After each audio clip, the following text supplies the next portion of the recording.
said, hey, is there a culinary school I can go to with your really horrible grades? And they found one. And so off I went, not really knowing what was going to come next. You got to decide whether something's a hobby or a career.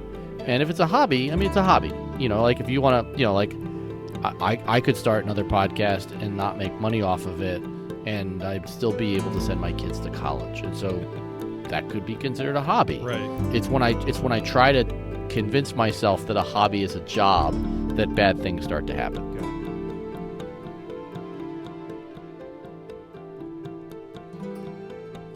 Hey everyone, welcome back to another episode of In the Ellipsis. I am Jeremiah Isley, and today, I always say I'm very excited for the interview, but I truly am.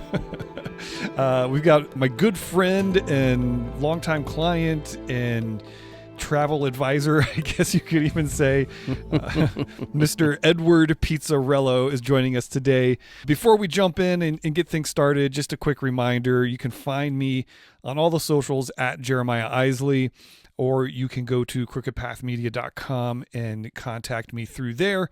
If you have any questions, if you have a story that you want to share on the show, I would love to hear from you. So please make your way to all those places and all those things and contact me through that channel. So let's get started here. Edward, I guess Edward is the business name. Yeah, I guess that's how I write you it. Ed. Yeah, but everybody just calls me Ed or Pizza. You know that. Yeah. So let's just start with what I like to call the bookends, like where you started as a teenager or just a young person coming out of high school to where you are now. Like let's get the A to, I guess, Z maybe, and then we'll get the rest of the alphabet in there. Yeah, and I'm not one to usually brag about what I've accomplished, so I'll try to say it in a way that doesn't make me sound like a complete arrogant jerk. But I came from very, very simple upbringing, middle class Italian family. My dad was the first generation to ever attend college. I did everything I could not to graduate high school. I had two teachers, Sue and Neil, who made sure that I did graduate by the hair of my chinny chin chin. And the only thing I was good at that point was a part-time job cooking at restaurants in the summertime. And so I said, hey, is there a culinary school I can go to with your really horrible grades? And they found one. And so off I went, not really knowing what was going to come next. And you fast forward more years than I can probably count, but call it 30 plus years in this industry, most in food service, a horrible left-hand turn into dry cleaning. But right now the quote-unquote day job is two things. We own and operate all the Five Guys burgers and fries restaurants in the state of Nevada, and we invest in startups, sort of like Shark Tank without the yelling and the screaming. And then my not day job is I write a travel blog, and I am a podcast co-host myself. And I would say, just if we're talking numbers here, I am the podcast co-host of 2.4 podcasts, because as you know, I'm half pregnant with my third podcast project. I do know that. It's interesting. I'm learning things already, because I knew that you owned Five Guys Burgers and Fries in Vegas, and I've heard you talk about going to Reno. I didn't realize it was like the entire state of Nevada. Well, that is. I think you've just named the entire state of Nevada. Or is that there's there's some brothels in between Vegas and Reno, but I don't know that they eat enough burgers to make it worth our while. I don't. Yeah, you probably don't want to put one there. So first of all, let's talk about that hard left turn that you talked about, where you did a stint in dry cleaning. Why? Where did that come from? And then how quickly did you get out of it, or did you realize, oh, I've made a terrible mistake? Yeah. I think my career has been a lot of left-hand turns, and I think people use that phrase as a euphemism. I actually It's a literal one for me, and anybody who knows me knows I'll take the long way to get to the answer. But I think it's worth noting here: the first left hand turn in my professional career was literally a left hand turn. I graduated culinary school. My plan was to drive back down to the Jersey Shore and flip pizzas long enough to make enough money to go back into business with the person I've been partners with. And for folks who don't know New York, I was on the Major Deegan Expressway, which is back in the 90s was a bit of a rough area in New York City, and a car spun out in front of me, and it was, like a little light rain. It spun out. I was in the middle lane. It spun out and started headed towards the right concrete Jersey barrier, and so I went left. And the car did a complete 180-degree turn and rocketed across 3 lanes of traffic and hit the Jersey barrier about 50 feet in front of my car. I laid on the brakes as hard as I could. I tore the knees out of my pants. I hit the brakes so hard, and we hit the car so hard. Gosh. Somehow the car was Wow. drivable, but my girlfriend at the time said her neck hurt, and I said, "Well, we're in the Bronx, so your neck can't hurt." And she's like, "No, my neck hurts." I'm like, "We can get across George Washington Bridge, then your neck can hurt." She told the police officer when he pulled up, as I'm saying, "She's fine." She says, "My neck hurts." We end up with her strapped to a backboard in a hospital for 24 hours. They gave the job away that I was driving to Jersey for. My car was still drivable, so I got home. You'll remember this because you and I are old. Back then, there were no cell phones. I got home. Yeah. There was a voicemail on my father's answering machine for a job I had applied for as a storeroom clerk in New York at a hotel. And I said, well, they gave the job away. I was going to Jersey. I'll just do this thing that I know how to do from my culinary days until I earn enough money to go back down to open that restaurant in New Jersey. And 30-something years later, I think I'm still trying to earn that money to go back and open that restaurant in Jersey. So that was my original. That's the retirement plan, right? Exactly right. That was my original actual left-hand turn, and I think life for me has been that way in a number of ways. I didn't always hit a car in front of me, but I think I've learned that you just sort of go with what next. And I'm sure I could have made better choices at different times, but the dry cleaning story, we had just sold the restaurants in DC that we owned. We were originally one of the very first Five Guys franchisees, and we had grown a pretty sizable empire. And then the family that owned Five Guys wanted to buy our restaurants back because they were all in close proximity to where their restaurants were, and they wanted to expand. And so we weren't really ready to sell, but they gave us a really good number. We always say that they're businesses and not babies, and we wanted to prove that that was actually right. So we sold. And then my business partner came up with this idea of, hey, here's this environmentally friendly dry cleaning thing.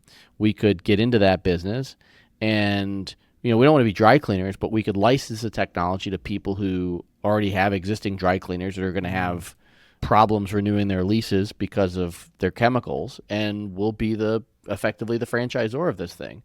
And so we bought a cleaner in Colorado, and we said we needed to learn the industry and figure it all out, and then we would franchise.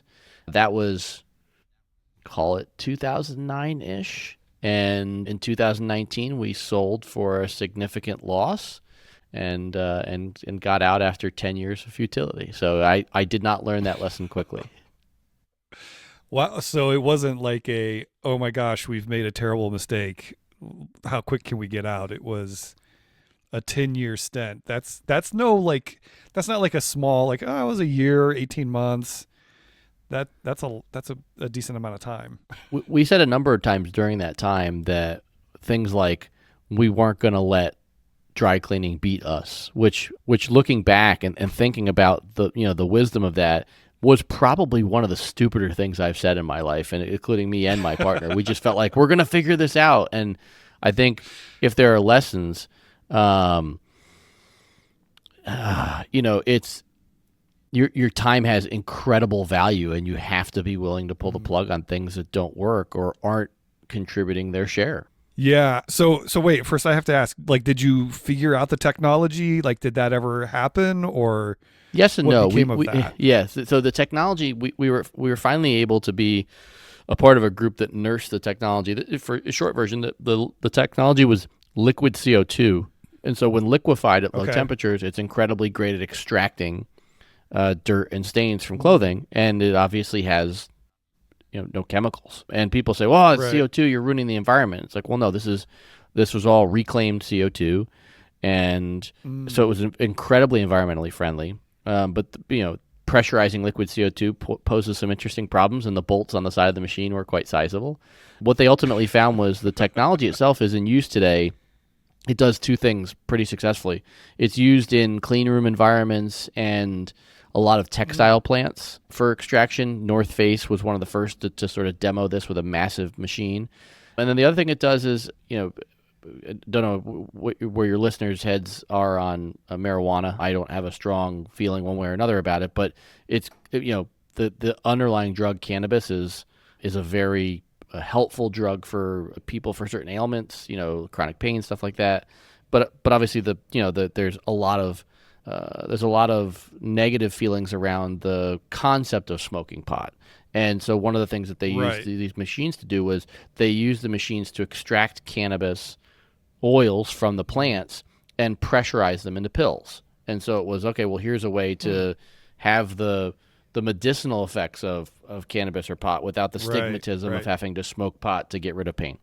So there are some good uses of the technology. We could never compartmentalize the technology enough, miniaturize it enough to make it effective for a dry cleaner to buy a machine. Sure. So that's interesting. I guess Colorado and figuring out the cannabis side, that's what they do out there. Yes, they do. Hey everyone, Jeremiah Isley here, your host of In the Ellipsis, with a quick reminder that we are powered by Crooked Path Productions. At Crooked Path Productions, we help people make podcasts. And right now, we're giving away all of our secrets.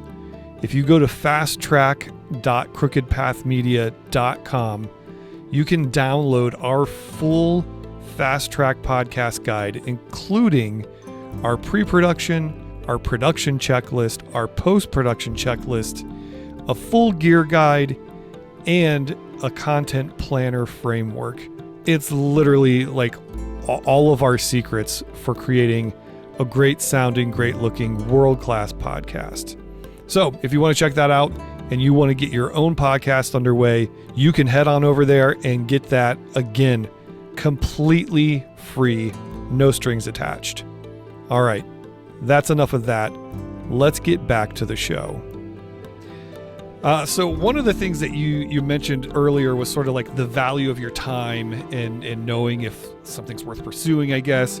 And a term that I've heard, that probably first heard from you, was the concept of failing fast. Could you talk a little bit about that and like sort of like when do you know something has failed? Like is there a metric? Is there just a bottom line like, oh, I'm just losing so much money and it doesn't seem to be turning around? Like how do you know when something has failed and you just need to kind of like step away from that and move to the next thing? Yeah, failing fast as a concept is something that that we promote frequently with all of the startups that we invest in. Yeah. I'll be honest, I like to say that I learned all my lessons the hard way. This is another one that I think I've just learned the hard way and I'm still learning. It's hard to fail fast because intuitively, especially if you're an entrepreneur, you want to make it work. You want to be successful. Very few people in life wake up and go, I really want to be mediocre today. It's just, so failing fast is hard. I think one of the reasons why it's more achievable in the startup world is because you're usually getting money from others. And so the true measure of failure is not having the money to continue to operate and pay your employees. And so in that ecosystem, it can be easier to fail fast. I think, I'll use two examples in the dry cleaning world. We had enough money to keep putting a little bit of cash in every month to keep the business going. So that was an example of an area where we could have failed faster and didn't. And then I think you and I both have podcasts that no longer exist. And I think I won't fill in the blanks for you. I can be 100% intellectually honest when I say I have many episodes of previous podcasts that existed long after it was clear that the show was not succeeding. And I just kept hitting the record button every week, even though I wasn't connecting with an audience. So I think, I come from a place of having learned it the hard way where your time is valuable. And if what you're I like to tell people, you've got to decide whether something's a hobby or a career. Yeah. And if it's a hobby, I mean, it's a hobby. Like if you want to, like I could start another podcast and not make money off of it, and I'd still be able to send my kids to college. And so that could be considered a hobby. Right. It's when I try to convince myself that a hobby is a job that bad things start to happen. Got it. Yeah, I think I heard a comedian or somebody talking about it one time where it was like, the guy that works from home or has the side hustle or whatever, he's like, nah, that's just a hobby. Like, you spend more money on that than you actually make money. And for me, like, I work from home. It's not even a side hustle anymore. It's like, what's what I do. I was like, well, that's kind of not true in all cases, but I can see that where like don't call it a job if you know it's just a hobby, and it's fine to have a hobby. Right. Yeah. Yeah. Right. Yeah. Right. And by the way, it can even be a hobby that others make a job. You know that I'm a travel writer, a blogger, yeah. and many folks in that space have chosen to monetize their podcasts or their blogs with credit card referral links. And I've just, it's just never been my jam. Right. And so I've never done it. But I could turn that into a job and I could make more money, and then the work would feel like work. And for me, at least, when my fingers hit the keyboard to write a blog post, it's because I want to say something, and I'm okay with that. And so it truly is in the hobby box, and I don't try to make it a job, for better or for worse. Yeah. My wife and I get that a lot because we started doing pottery a few years ago and have enjoyed it. We love it, and it's this really fun creative outlet. And I'll post pictures online, and almost every time people are like, "Oh, can I buy one of those?" Or "Can I buy?" I'm like, "No, I don't want to sell it." Because a lot of people are like, "Oh, you could make so much money doing." I'm like, I have enough jobs. We pay the bills. I don't want to have another job. I don't want to turn something that I find life and joy and peace into something that I have to do to make money. So I totally get that side of it for sure. Of like, there's a hobby box, there's a job box. They don't need to overlap. Well, it's funny. It's funny you say that, because it's actually one of the reasons why, even though I'm quote unquote in the restaurant industry right now, I don't quote unquote cook for a living. I went to culinary school because I loved to cook, and I thought I could turn it into a career. Yeah. But I quickly found that being in a kitchen every day on the line and managing from the line wasn't fun for me. What's fun for me is, watching my son with a cookbook. He's 14, and watching him learn how to make different dishes at home, and seeing him experiment and make same mistakes I made, because I love food. And so, I figured out pretty quickly that the passion I have for food wasn't something I wanted to be my job, even though I knew a lot about the industry. And thankfully, I was able to find a way to take part of that skill set and still stay in the industry and be successful without having to cook every day and losing my love of food. Yeah, that's great. So let's talk about the other side, I guess the other half of your day job. You mentioned you do a lot of investing. Yeah. It's like Shark Tank without the celebrities, I guess, and the crazy cameras and all that. Definitely no celebrities. Where I guess how did you just woke up one day and said, "You know what? I'm going to invest in businesses," or was there somebody that kind of pulled you into that? Or, where did that side of your professional life come from? Yeah, so my business partner used to, he's a lawyer. He used to provide legal service for startups, and the legal fees were waived to earn equity in the company. So he'd played around a little bit in the startup space in the 90s. I didn't really know a lot about it. This was 2008 or 9. Probably 2009, when we were, when I was, I wouldn't even say shoulder deep in the dry cleaner. It's when I was tilting my head sideways to try and get enough oxygen before the next wave crashed over my head. And he's like, hey, you're in Denver. Can you drive up to Boulder for something? I'm like, why? He's like, well, there's this thing up there called Techstars, and they're pretty prolific in the investment community, and I think we should like connect with them so that we can start investing in startups. And I was like, I'm drowning in a dry cleaner. Like, what? Why do you want me to do this? And I didn't really understand it at the time. Yeah. But we started to dig in, and back then they used to have what they called public demo days. Things have changed a little bit, but you'd go to a specific city. There'd be 10 or so companies that would pitch their concept to you that had just been through the Techstars accelerator, and then you decide if you want to invest in some of those companies. And I think I have an innate ability to want to like take things apart and learn how they work. Yeah. And so that really lent itself well to investing in startups, because my business partner was, very financially oriented and could go through the decks and talk about the financial side of the business in terms of raising money and things of that nature. Yeah. And I could sit there and say, all right, but how are you going to make, 50,000 of these a month in China? And so it fit our skill set well. I think where it was toughest for me was up until that point, the only time I'd ever really failed professionally was we opened one Five Guys restaurant. I agreed on the location. I did the construction, hired the staff, the whole bit. And then, call it 2 years later, we had to close it. So it was the most sobering example of failing at something. I picked it. I had all the control, and I just made bad decisions. We started investing in startups, and I think the first, like in that industry, the math is true. Like they say 90% of these companies go to zero, and that's true. 90% of them really do go to zero. We had our first investment go belly up within 6 months, and we had a $25,000 check into that company. Wow. And I was sick for months. I didn't have any control over it, and the money just disappeared. And it was such a different way of thinking, because I'm like, well, maybe if I just gotten in there and helped them, we could have gotten them over the hump or something. I was flailing because it failed, and I was devastated. I didn't understand that I was going to have a lot more of that to come over the subsequent decade plus. Yeah. Yeah. So your other podcast, I guess, I'll just mention both of them real quick. So Miles to Go, your travel podcast, you like the travel blog, but then Results Junkies, who you do with Paul, is all about sort of this world.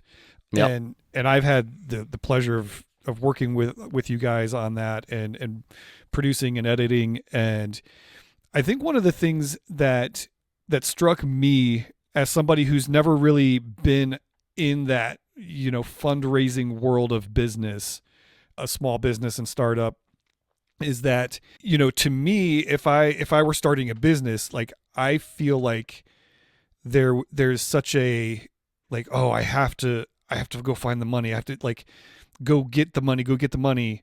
But it almost feels like on the other side of that is like the investors like are almost in competition with each other to also like get into that fundraising round. Talk about your side of that, of like finding the companies that you want to invest in. And I guess it would be, in a helpful way to startups or people who are bootstrapping right now, who are thinking about raising funds and capital, venture capital, from that point of view of like, why would you compete to give somebody a bunch of money? I guess is the question that I'm trying to pose. Yeah. Well, so first, I think I don't want to zoom past a really important point here, which is you have absolutely been the podcasting partner for both of my shows for quite some time, from the very first episode of Results Junkies and literally hundreds of episodes of the Miles to Go podcast. So while we're talking about, what's in between my bookends, if you will, for anybody that's listening or watching this and thinking about starting a podcast, he didn't pay me to say this.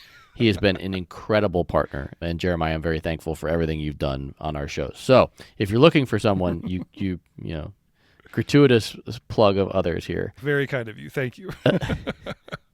I think in the investing world, people think, these are sophisticated investors and they're not prone to emotions and all of those things. And the reality is that investors get FOMO just like everyone else. I mean, I've watched it happen to myself. We have an investment in a company right now where I was reluctant to invest in them. I knew the founders, still do know the founders. And, you know, I just wasn't sure if they had everything that they needed to be a really successful company. And so I kept sort of like, going through the process and trying to de-risk it and yada, yada, yada. And maybe we write in a check and maybe we don't. And all of a sudden one day they called me and said like, hey, we've managed to pretty much fill our round. We've got almost $1 million and I've got, 50,000 left, but you got to say yes by tomorrow. And all of a sudden I was like, oh crap, I don't want to miss the train. I got to get in. So we're all guilty of it. And I think that's, I think it's a real thing.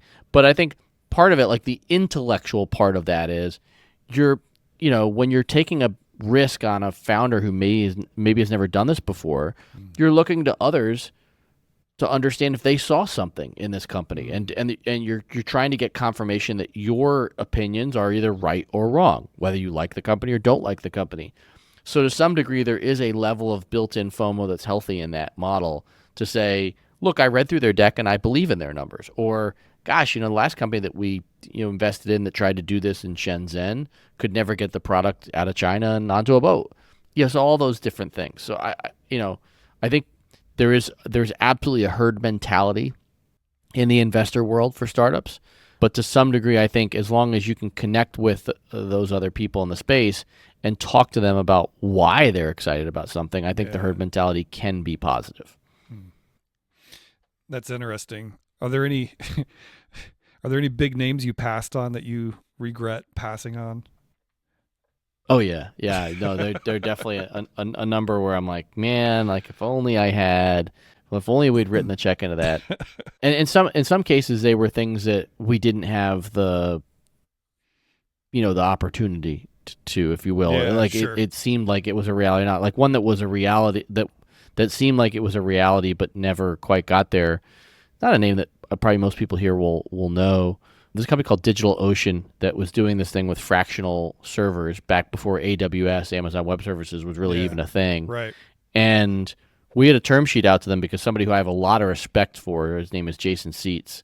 He's been in this space a long time. He had done something similar in this space. And so we had a term sheet out. We were going to lead their round, the whole bit.